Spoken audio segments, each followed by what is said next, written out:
हम मीनू झा गोर लगै छी समस्त मिथिलावासी के।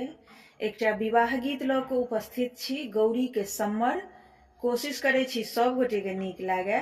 धन्यवाद। जय मिथिला, जय मैथिली।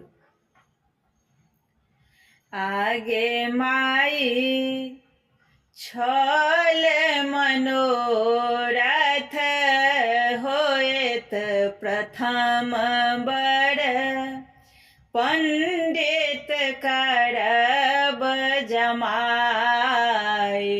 आगे माई छल मनोरथ होएत प्रथम बड़, पंडित होएत जमाई।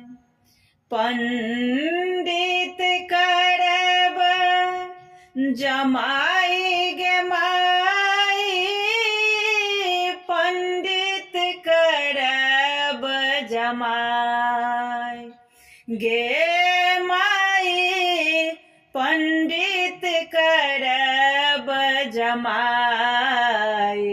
आगे माई छल मनोरथ होएत प्रथम बड़, पंडित करब जमाई।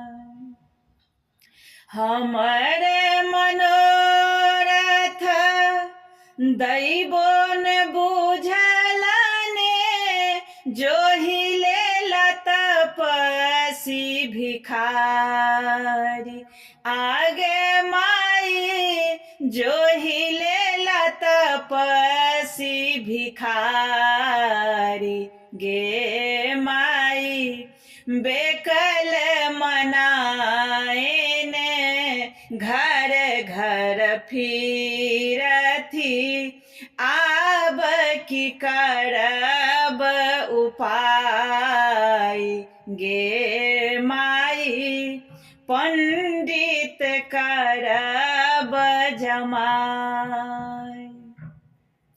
नहीं ओहि बर के माय न बाप छने, नहीं छन कुल परिवार गे माई, नहीं छन कुल परिवार। आगे माई हमरो गौरी कोना सासुर बसती, के कहत निज बात गे माई, पंडित करब जमाई। भनहि विद्यापति सुनु हे मनाएने, इहो थिका त्रिभुवननाथ गे माई, इहो थिका त्रिभुवननाथ। आगे माए गौरी दाय के यह बर लिखल छलनि, लिखल मिटल नहीं जाई।